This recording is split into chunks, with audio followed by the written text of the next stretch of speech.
Muy buenas tardes con todos los participantes que ya prácticamente siendo las 4 de la tarde están conectados. Les doy la más cordial bienvenida a nombre de todo el equipo de Club de Obstetras y asimismo de mi persona, ¿no? Gustosamente de poder acompañarlos el día de hoy jueves para poder continuar con la segunda parte de nuestro tema que es el kit de tamizaje de violencia familiar y sexual. Como bien recordamos, hace 2 días tuvimos la parte introductoria o la primera parte acerca de este tema fundamental para nuestra carrera como obstetras, como personal de salud, en donde acatamos diferentes puntos acerca de la importancia y la descripción de este tema en particular. Vamos a empezar realizando una retroalimentación de aquellos temas que básicamente hablamos hace 2 días, ¿no? Para de esta manera poder recordar y estar al tanto de los que tal vez no tuvieron la oportunidad de conectarse y recién en su primer día el día de hoy. Y para los que están continuando, pues bienvenidos para poder seguir con esta información, con este aprendizaje de lo que es el tema de violencia familiar y violencia sexual. Me presento nuevamente, yo soy la obstetra Luz Fabiola Garnique Quirós, quien en esta oportunidad estará nuevamente acompañándolos en el desarrollo de la clase. Entonces nosotros, queridos colegas, habíamos conversado acerca de este kit de tamizaje de violencia sexual. Si bien es cierto, abarcamos diferentes conceptos generales sobre este tema que es la violencia, ¿no? La violencia, como bien recordamos, es un tema bastante sonado en nuestro país a nivel del sector salud, a nivel del sector público, ¿no? Que en realidad, como bien mencioné, es un factor bastante alarmante y preocupante para la sociedad, para cada uno de nosotros en realidad, y que su mayor frecuencia se radica en la parte de nuestras mujeres, ¿no? Pero sin embargo no está ajeno a lo que son los niños, los adolescentes, las personas de la tercera edad, etcétera. Según la Organización Mundial de la Salud, la violencia se define en realidad como todo acto de coacción de una persona que ejerce un poder sobre otra persona o sobre otro grupo de personas bajo algún tipo de agresión, ya sea física, psicológica, emocional, o también hasta uno mismo, ¿no? Entonces, vamos a interpretarlo como el uso deliberado de la fuerza física que puede existir. Y eso justamente lo mencionamos en la primera parte, ¿no? Vamos a hacer un breve repaso, una retroalimentación, como acabo de mencionar, para de esta manera tal vez despertar todas aquellas ideas, conceptos que vimos en la primera parte y poder seguir el curso del tema. Entonces, como bien acabo de mencionar, hay diferentes entidades que tienen conceptos acerca de este tema que es la violencia. La Organización Mundial de la Salud, como bien mencioné, menciona que es un acto deliberado, ya sea de la fuerza física contra uno mismo, contra otra persona o contra otro grupo de personas, que se puede manifestar de qué forma, de forma física, de forma psicológica, de forma emocional, dando como resultado, como consecuencia, algún tipo de lesión o más aún hasta la propia muerte. Y esto conlleva otro tipo de conceptos que también son considerados para lo que es la violencia, como por ejemplo, como podemos ver aquí, ¿no?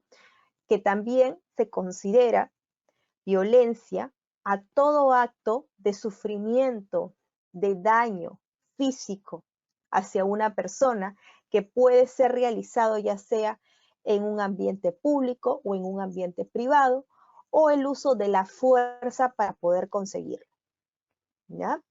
Entonces, hay que tener presente para poder hablar sobre un tema de violencia, ya sea violencia sexual, familiar, etcétera, tenemos que nosotros conocer el término básico de ese concepto, que es muy sonado, es muy escuchado, pero muy pocas veces sabemos exactamente a qué se refiere, ¿no?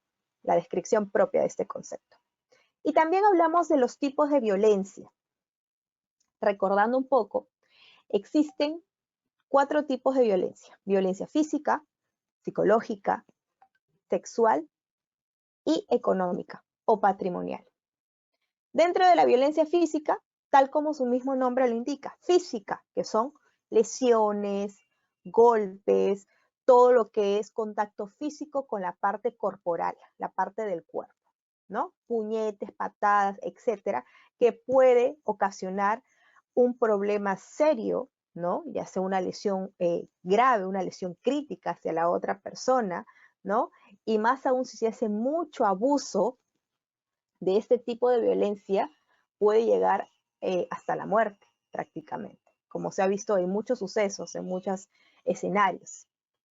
Violencia psicológica es toda la parte mental de la psiquis, de la mente, ¿no? En donde otra persona básicamente hace el uso de este tipo de violencia utilizando palabras o frases que pueden conllevar a humillar, a despreciar, a menospreciar a la otra persona o el otro grupo de personas a la cual se está dirigiendo. Violencia sexual son acciones de naturaleza sexual que se van a dar contra otra persona sin su consentimiento o autorización. A eso denominamos violencia sexual. Y por último, la violencia económica, la violencia patrimonial, que tal como su mismo nombre lo indica, que son bienes, ¿no? Se va a definir básicamente en toda acción que va a conllevar todo lo que son los recursos económicos, recursos patrimoniales que tienen las mujeres, ya sea por la condición de ellas mismas o contra cualquier otro integrante del grupo familiar. ¿Ya? Pero no es en realidad algo muy común la violencia económica. Lo que generalmente más vemos en los medios de comunicación y también en nuestros establecimientos de salud es la violencia física, violencia psicológica, violencia sexual. Es lo que más, en realidad, es lo que estamos más en contacto con nuestros pacientes. Y la violencia familiar, que también es parte del tema, ¿no? La violencia familiar, como bien recordamos, violencia es todo acto violencio, que ya hemos mencionado, que puede ser físico, psicológico o emocional, que generalmente se va a dar entre los integrantes del grupo de la familia, ¿no? Que puede ser de un integrante hacia otro integrante del grupo familiar. Puede ser de la mamá hacia el papá, ¿no? O del papá hacia los niños o hacia los adolescentes. A eso consideramos violencia familiar. Y violencia sexual, como bien acabamos de indicar, son acciones de naturaleza sexual que se cometen contra otra persona sin haber tenido su autorización, sin haber tenido su consentimiento para realizar todo acto sexual. ¿Ya? Van a incluir actos que no involucran algún contacto físico alguno. Es decir, que violencia sexual no estamos enfocándonos exactamente en el tema del coito, sino que, por ejemplo, si una persona obliga a otra a ver pornografía, como indica acá, material pornográfico, eso básicamente es un acto de violencia sexual, porque no está dando su consentimiento para poder hacerlo.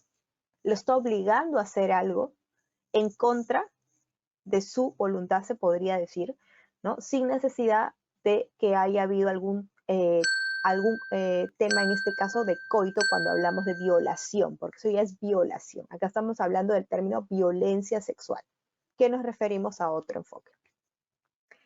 Y en relación a la violencia sexual contra niños, niñas, adolescentes, ¿no? Se define como una conducta que va a ser realizada por cualquier persona aprovechando su condición especial de vulnerabilidad, ¿no? Como son niños, son adolescentes, son personas vulnerables, personas indefensas, se podría decir, ¿no?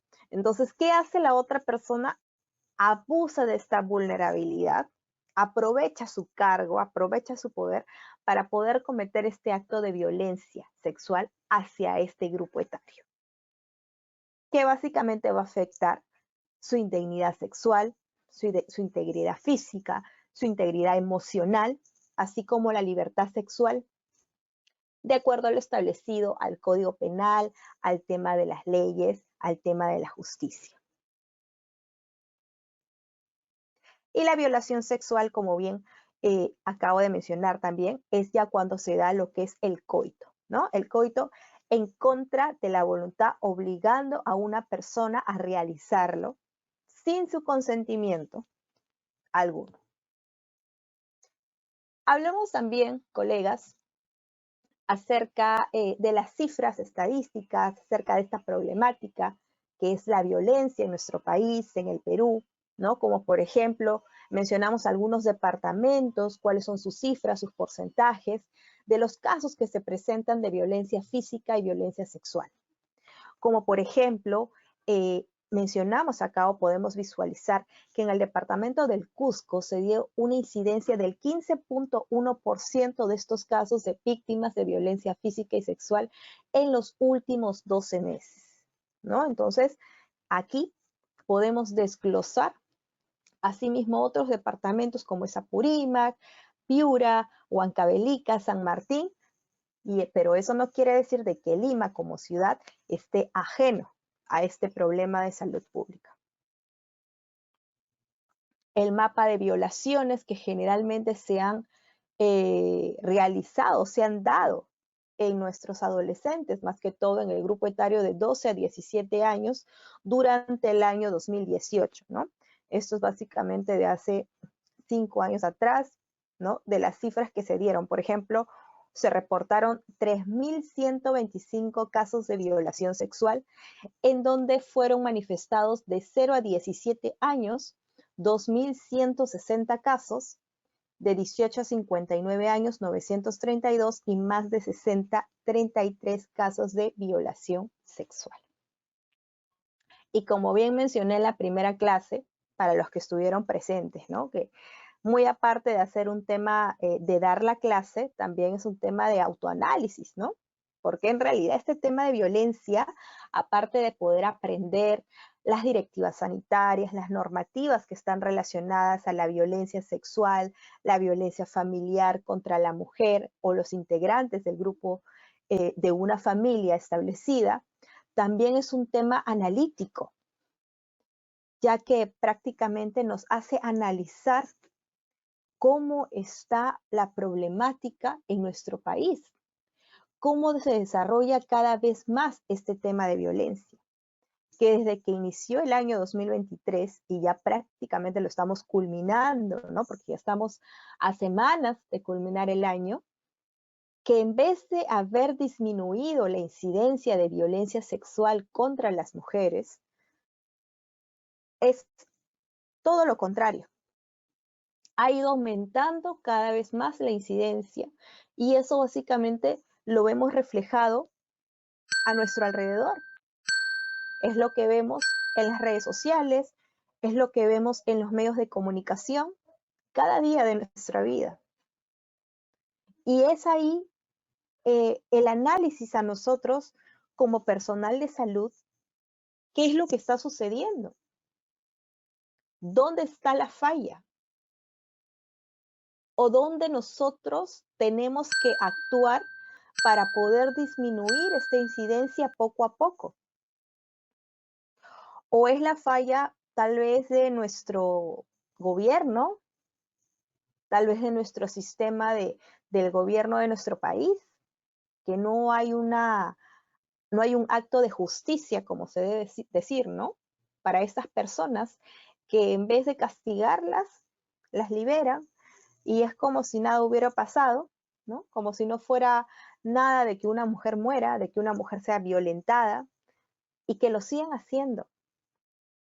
Entonces, en realidad es un tema que llama bastante al autoanálisis, ¿no? Y que siempre es bueno poder discrepar, poder conversar acerca de estos temas sociales que afectan nuestro país cada día.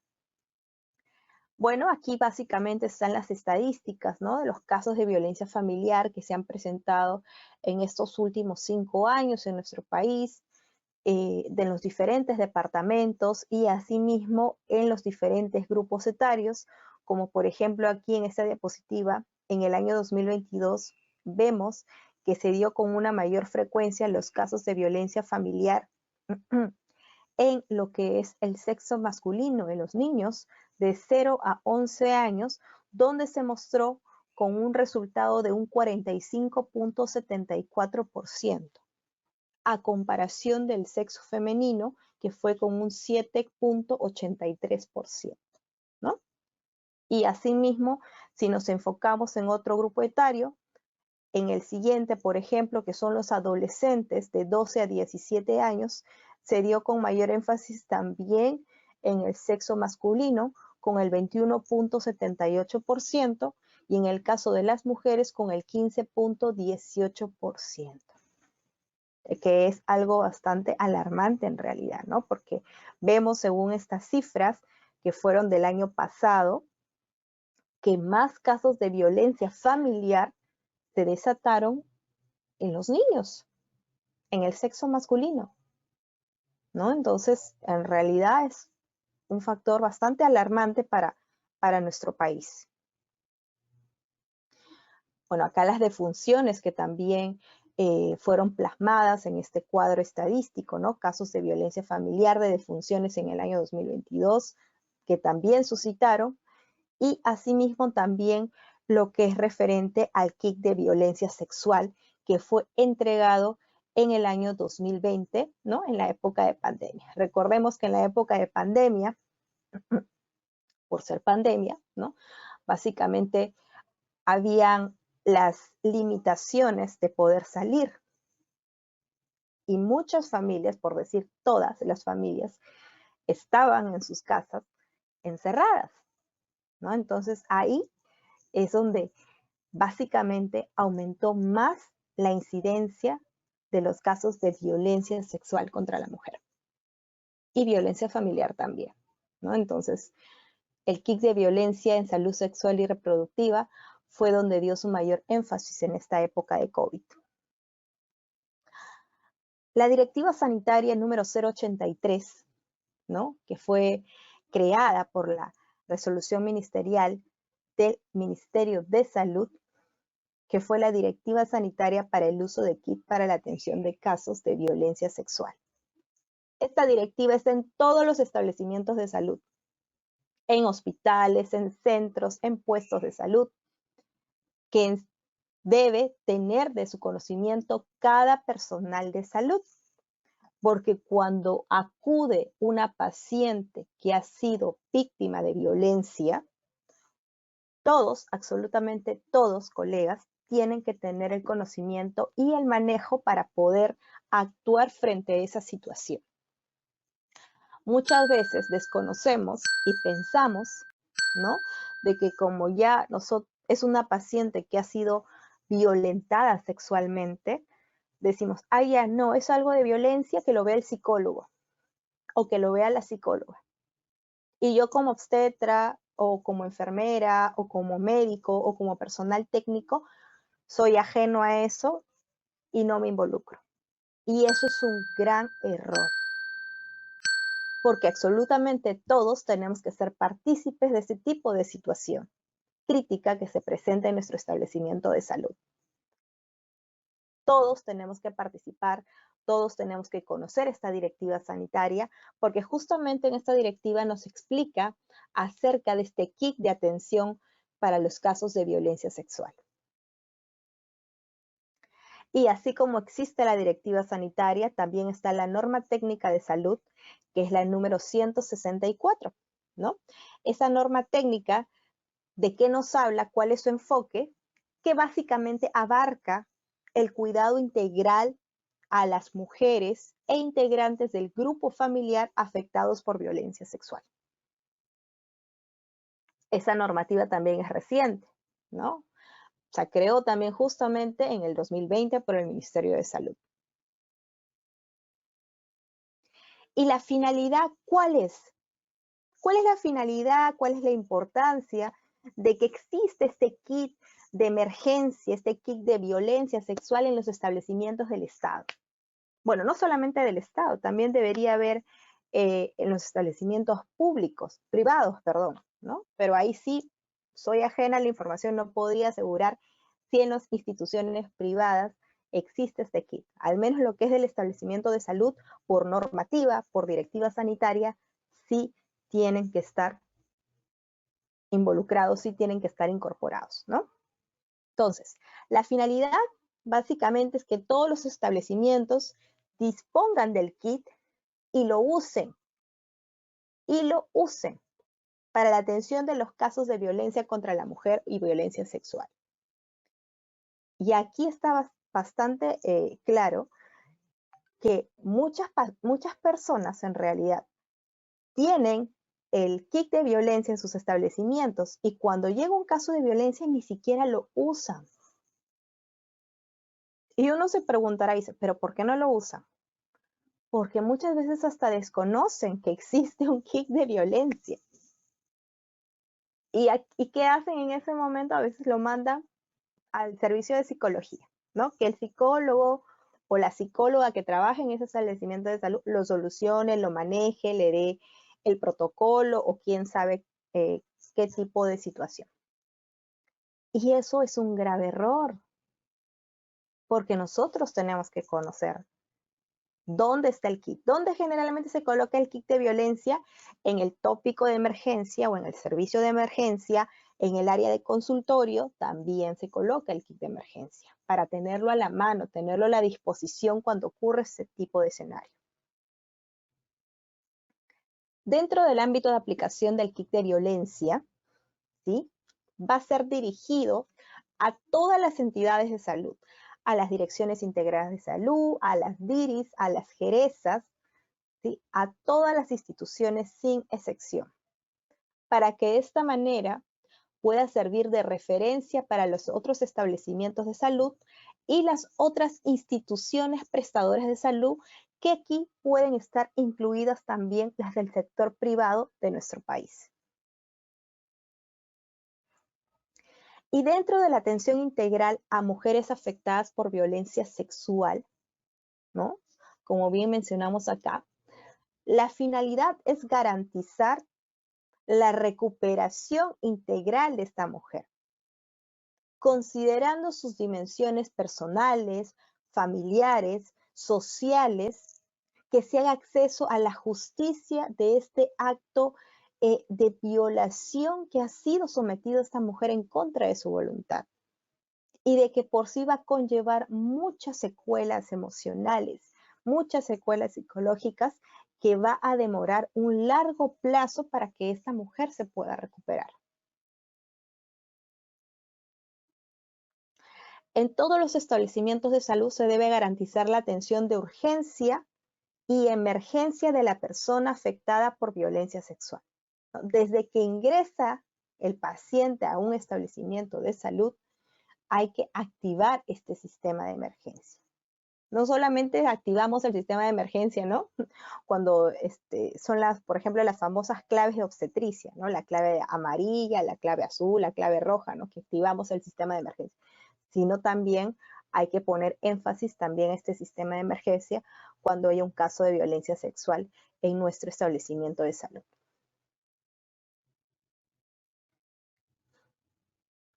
¿Y qué es el kit de atención entonces?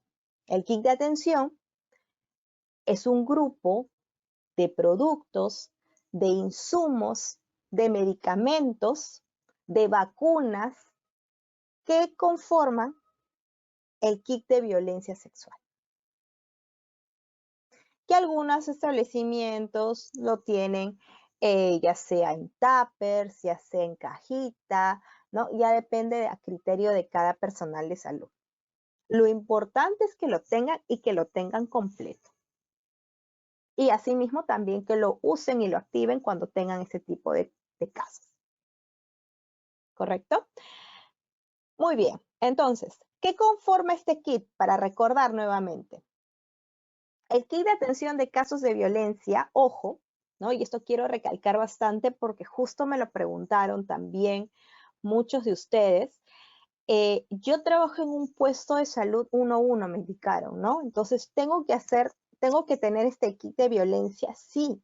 Según la Directiva Sanitaria número 083 del Ministerio de Salud, indica que este kit es desde los establecimientos 1-1 hasta los hospitales. Así que por el hecho de ser un puesto de salud 1-1, que no tengo médico, que no tengo enfermero, creo que un participante por ahí me dijo que no tenía ningún personal, que solo era él. Bueno, espero que no sea verdad. Pero muy independiente de que trabajes con un personal o con 2 o con 3 o con más, este kit se implementa desde un nivel 1-1, desde un puesto de salud 1-1. ¿Ya? Entonces, para que quede claro. Y eso está plasmado en la Directiva Sanitaria 083. Entonces, por ejemplo, en el caso del kit para la atención de casos de violencia contra violencia sexual, hasta el nivel 1-3, que es este de acá, hasta el nivel 1-3, vamos a tener los insumos y los medicamentos que estamos viendo en la diapositiva. La prueba del levonorgestrel, ¿no? la pastilla de levonorgestrel, que es el anticonceptivo oral de emergencia, las pruebas duales de VIH y sífilis. No tengo la prueba dual, se me acabó. Bueno, solo la prueba de VIH y la prueba de sífilis por separado sí lo tengo. No hay problema, lo puedes utilizar, lo puedes implementar. La prueba de hepatitis, los preservativos, las vacunas, ¿no? Las vacunas, la prueba HCG para descartar embarazo, los antibióticos como la citromicina, la penicilina, que también debemos administrar a nuestra paciente. Este es en el caso del primer nivel de atención, del 1-1, del nivel 1-1 hasta el nivel 1-3. Y en el caso de los hospitales del segundo y tercer nivel de atención, ¿qué insumos, qué medicamentos son los que contienen el kit para la atención de casos de violencia? Los que ustedes pueden ver ahí en la pantalla. El levonorgestrel, bueno, se repite igual que el anterior. Las pruebas duales, los preservativos, la prueba rápida de hepatitis B, las vacunas sigue siendo la misma, la prueba de HCG, las jeringas, acitromicina de 500 miligramos, penicilina bencetínica de 2.4 millones, y aquí es lo que cambia, lo que marca la diferencia, ¿no? A comparación del primer nivel de atención, que es la cefixima o la ceftriaxona, que se incorpora o se implementa como parte de este kit de violencia sexual. Y asimismo también está la entricitabina más tenofovir y el lopinavir más ritonavir, que generalmente todo esto viene en un frasco a veces, completo, y es parte del kit de violencia para el segundo y tercer nivel de atención. Y aquí está justo el equipo multidisciplinario que debe participar de manera obligatoria cuando se dé una situación de violencia. ¿A quiénes incluyen? A los médicos especialistas, al ginecólogo, al psiquiatra, al pediatra, al médico en salud familiar, al médico cirujano, que también me consultaron en la primera clase, ¿no? Obstetra, yo trabajo con un médico cirujano, un médico general, también está apto o autorizado para poder evaluar a una paciente que ha sido violentada o también participa, o tiene que ser específicamente el ginecólogo. Si tienes un médico cirujano, también está dentro del equipo multidisciplinario y lo puede hacer. No hay ningún problema. Porque tu nivel de atención, que asumo que es primer nivel de atención, ¿no? Está dentro del marco que puede realizar ese tipo de labor. Ya si nos vamos a un hospital, obviamente ya está el ginecólogo, están otro tipo de especialistas y también son parte del equipo multidisciplinario de esta situación, de esta atención. ¿Y cuál es la función de cada integrante de este equipo multidisciplinario? La asistente social también es partícipe de esta situación de violencia sexual. ¿Qué es lo que realiza la asistente social? Activa el código violeta. Activa, hace conocer a los demás, hace conocer al establecimiento, al entorno que hay un código violeta. ¿No? Con esa frase se ha encubierto cuando es una violación. Se comunica. ¿Con quién? Con los centros de apoyo más cercanos.